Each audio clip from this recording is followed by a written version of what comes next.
the world best YouTube channel.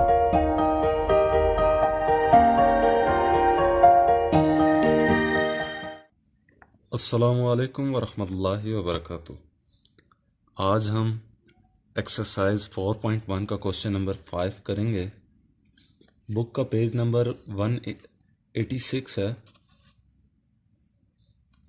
अगर आप इस वीडियो को पहली मर्तबा देख रहे हैं तो बराए मेहरबानी अगर स्टार्टिंग से देखना चाहते हैं तो पीछे हमने 2 वीडियो बना रखी हैं। तो शुरू करते हैं। क्वेश्चन नंबर 5 में बताया गया है कि एक ट्रायंगल है जिसके मिड पॉइंट्स दिए गए हैं। ठीक है, the midpoints of a side of a triangle are 1, -1। Find the coordinates of the vertices of triangle. ठीक है, तो इन्होंने एक ट्रायंगल दी है। ठीक है, ये मिड पॉइंट है, ये मिड पॉइंट है साइड का, ये भी मिड पॉइंट है। ठीक है, इन्होंने कहा है कि हमने आपको ये साइड दे दिए गए हैं।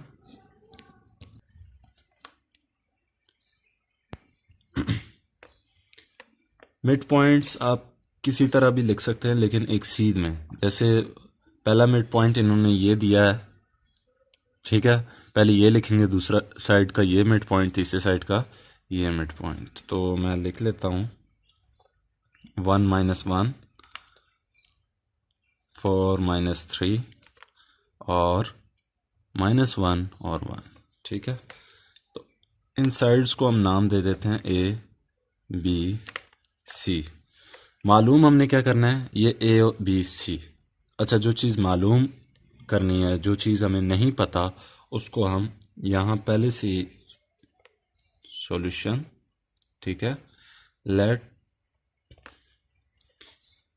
A, B and C are the vertices of triangle। ठीक है,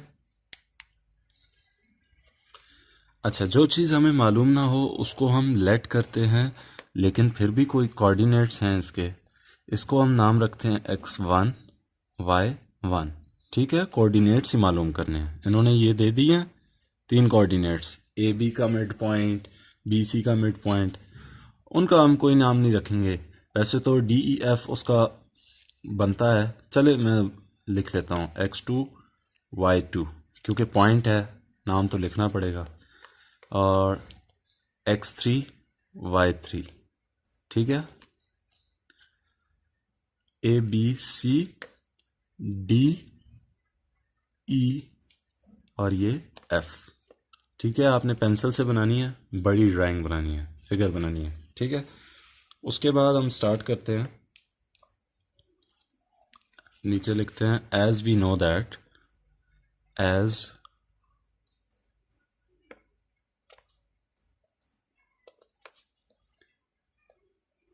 midpoint of AB is equal to x1 plus x2 divided by 2, y1 plus y2 divided by 2। Mid point of AB क्या है? ठीक है, ये कोऑर्डिनेट्स दिए गए हैं 1, बल्कि 1 और -1। ठीक है, बाकी उसी तरह सेम आपने लिख देना x1 plus x2 divided by 2, y1 plus y2 divided by 2। अच्छा, अब हमने इससे 2 इक्वेशंस बनानी है। ठीक है, इसको इसके सामने लिख देंगे, यानी पहले वाले को पहले वाले के सामने और दूसरे वाले को दूसरे के सामने। ये देखें, x1 plus x2 divided by 2 is equal to 1, y1 plus y2 divided by 2 is equal to -1। ठीक है, ये देखें, ये आप उस तरफ लिखें, इस तरफ लिखें, एक ही बात है। ठीक है, तो इसको मैं इस तरफ ले आया और ये 1 इसके सामने, मतलब पहले वाले के सामने, पहला वाला एब्सिसा एब्सिसा। ठीक है, फिर ऑर्डिनेट ऑर्डिनेट, कोऑर्डिनेट्स के 2 पॉइंट होते हैं, मतलब 2 डिजिट होते हैं, बीच में कॉमा होता है, ब्रैकेट के अंदर होते हैं। एक एब्सिसा कहलाता है और एक ये देखें, इसको एब्सिसा कहते हैं और इसको ऑर्डिनेट कहते हैं। अब क्या करना है, इसको सिंपल इक्वेशन फॉर्म में लेकर आना है। x1 प्लस x2, ये 2 ऊपर जाएगा तो मल्टीप्लाई हो जाएगा, 2 हो गया, तो ये हमारे पास इक्वेशन 1 आ गई। और ये y1 plus y2 is equal to -2, ये हमारे पास इक्वेशन 2 आ गई। ठीक है, अब दूसरा इसी तरह,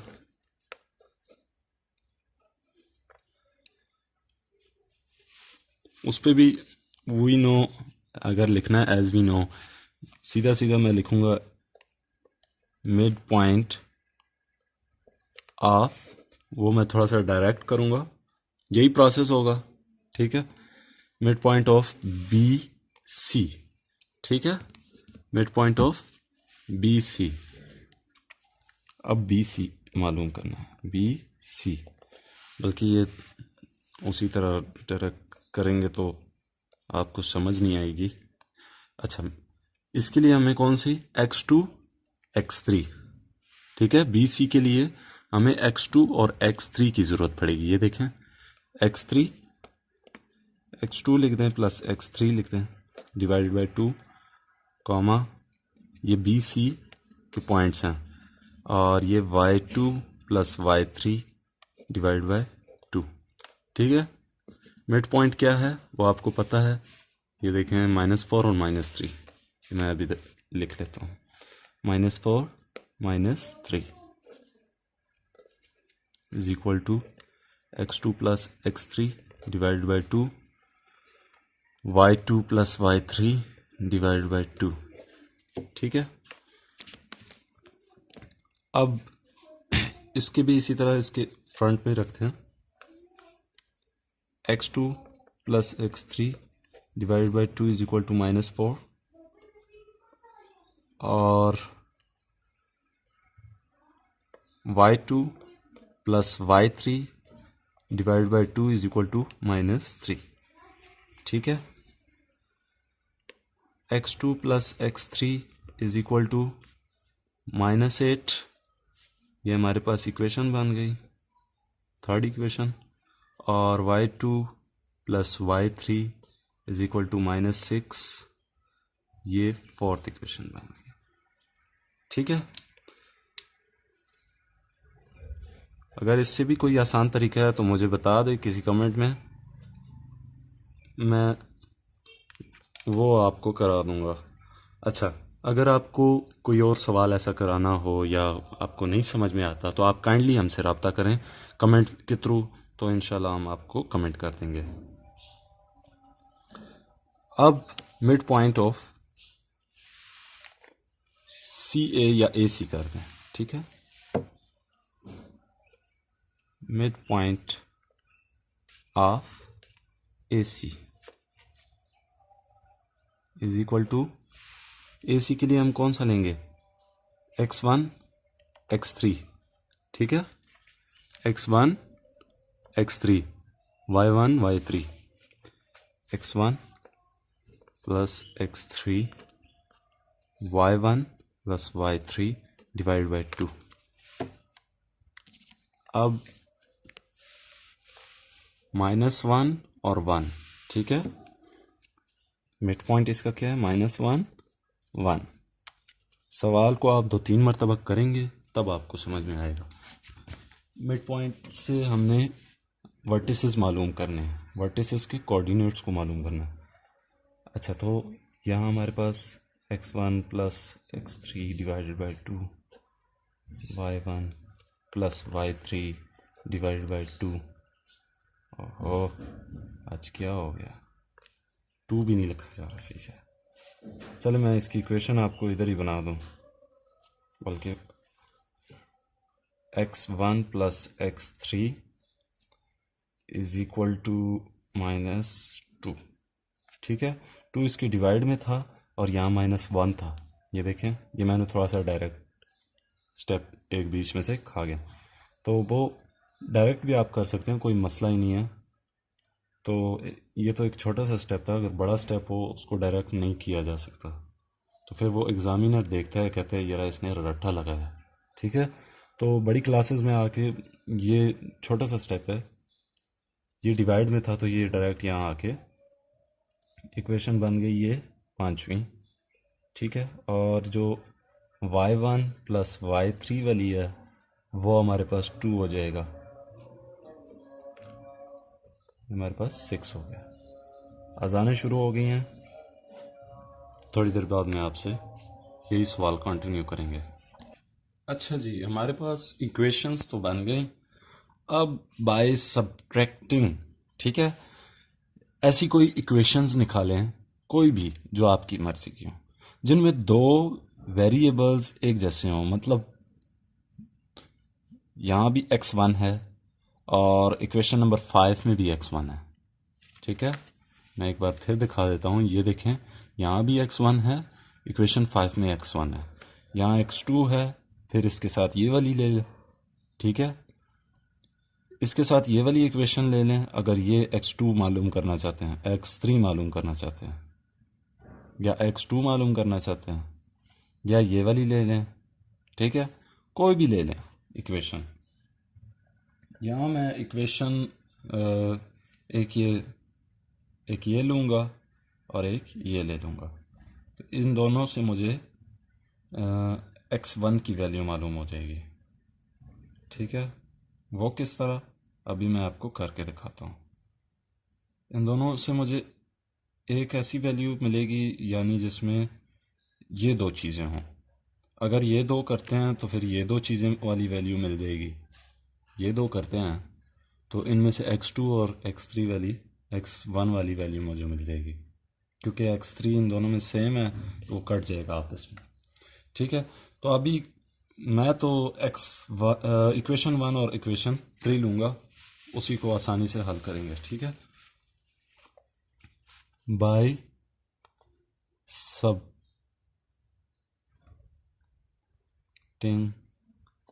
इक्वेशन 1 एंड 2। ठीक है, इस तरफ y वाली इसी तरह करनी है। ठीक है, इक्वेशन 1 हमारे पास क्या है, इक्वेशन 1 है हमारे पास x1 plus x2 is equal to 2, और इक्वेशन 2 जो है, इक्वेशन 3 यहाँ लेंगे, यहाँ 3 लिख दें, फ्रॉम इक्वेशन 1 एंड 3। ये इक्वेशन 1 हो गई। ठीक है, और थर्ड इक्वेशन हमारे पास क्या है, x2 plus x3, x2 plus x3, ठीक है, इज इक्वल टू -8। ये थर्ड इक्वेशन है। ठीक है, अच्छा, इसको हम कैसे लिखेंगे, बल्कि सीधा सीधा सब्ट्रैक्टिंग कर देंगे, इक्वल इक्वल के सामने लिख देंगे, प्लस माइनस माइनस, और ये माइनस है तो यहाँ आके प्लस हो जाएगा। अच्छा, 2 और 8 यहाँ हमारे पास 10 आ गया इक्वल से पहले, इक्वल के बाद। ठीक है, और x2 ये वाली तो आपस में कट जाएगी क्योंकि प्लस माइनस आपस में कट जाएंगे। अब इस पे फोकस करेंगे हम, और हमारे पास क्या रह जाएगा, x3 रह गया, वो भी माइनस साइन के साथ, और x1 रह गया। अच्छा, अब यहाँ देखें आप, x1 और x3 की वैल्यू है ना, यहाँ हम लिखेंगे फ्रॉम इक्वेशन 5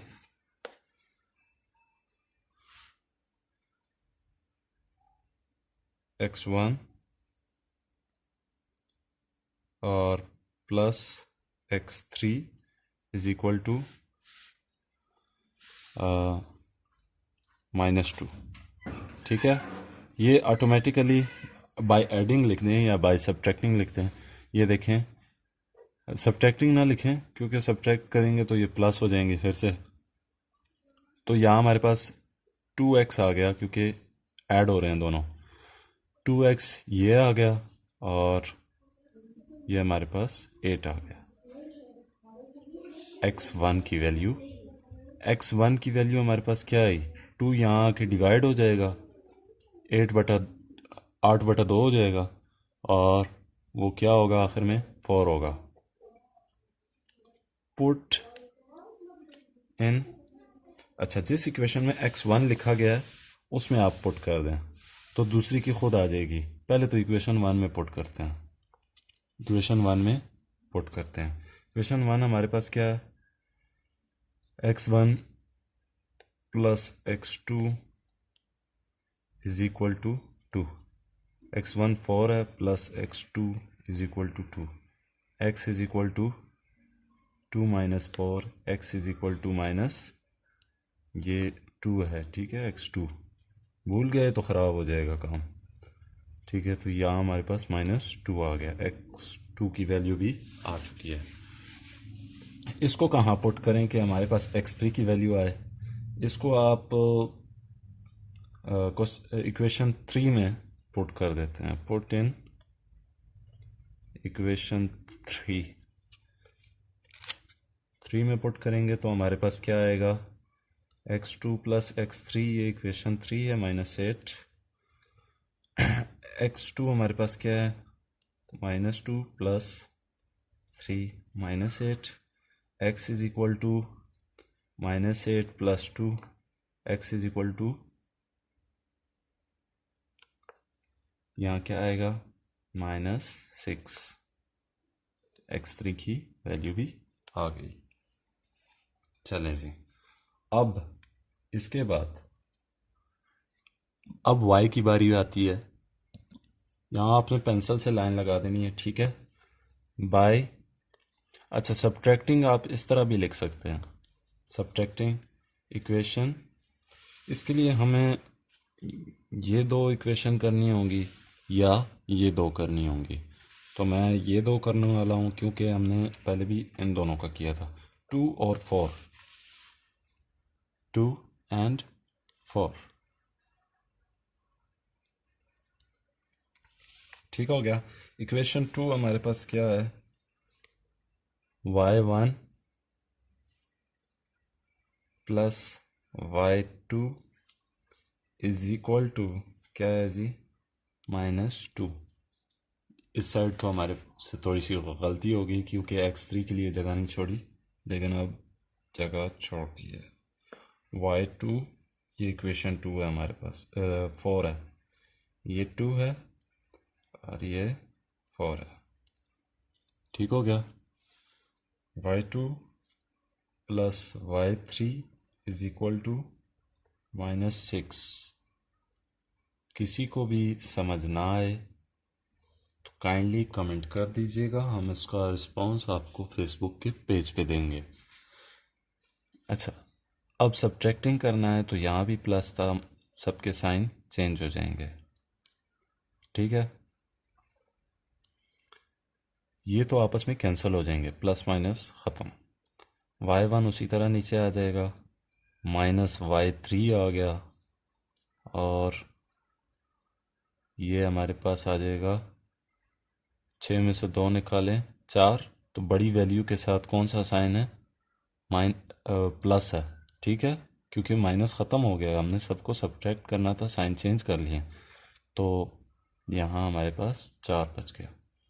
अब आपको पता है कि इक्वेशन 6 जो है उसमें ये दोनों चीज़ें y1 भी है और 3 भी है, तो इसमें से हम फ्रॉम ये यहाँ इसी तरह लिखते हैं, y1 plus y3 is equal to 2।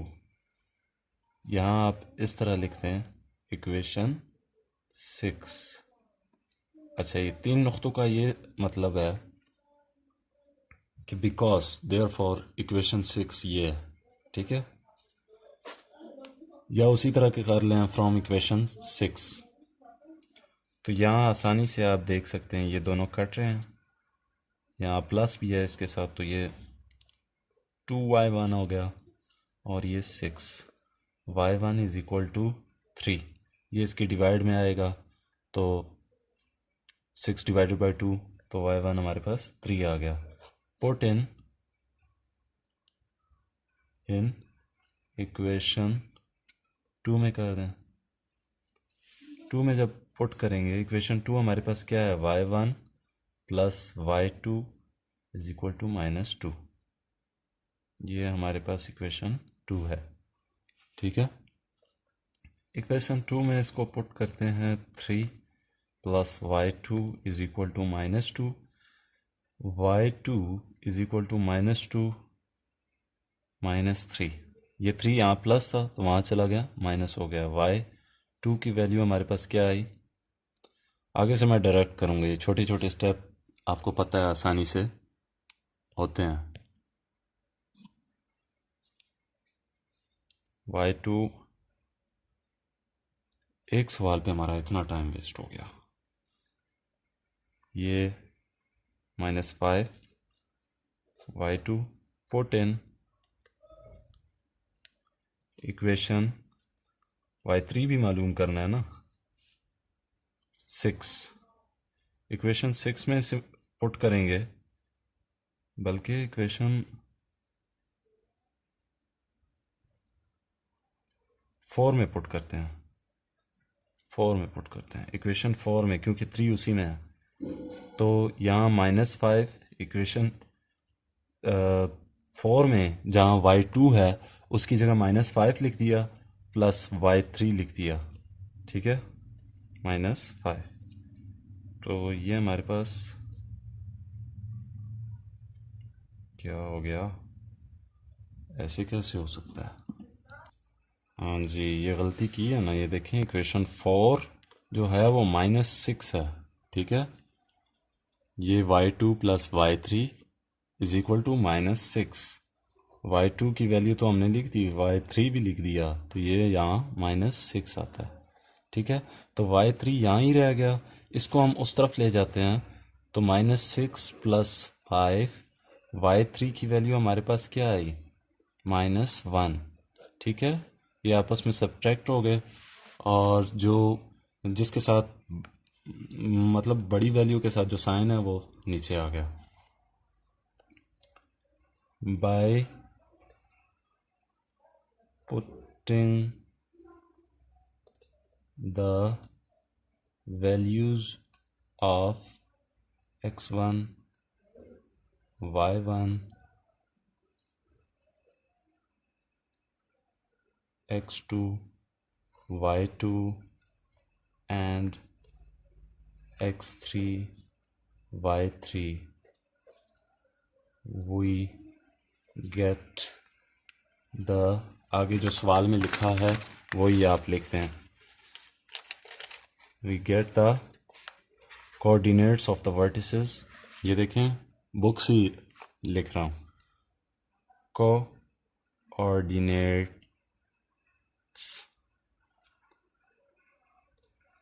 of the vertices of triangle।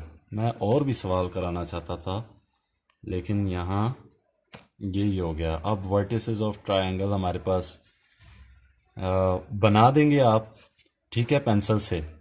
एक ही जगह x1 जहाँ आपने x1 और y1 लिखा था ना, वहाँ x1 की वैल्यू लिख देंगे, यानी ये यहाँ मैं लिख देता हूँ, बल्कि ये हमारे पास क्या हो जाएगा, x1 क्या था 4 और y1 क्या था 3। ठीक है, b हमारे पास क्या हो जाएगा, x2 हमारे पास क्या था -2 और ये -5, और c हमारे पास क्या आ जाएगा -6 और ये -1। ठीक है, तो हमारे पास कोऑर्डिनेट्स ऑफ ट्रायंगल्स आ चुके हैं। यहीं तक था आज का सबक, इंशाल्लाह अगली वीडियो में मिलते हैं। अल्लाह हाफिज़।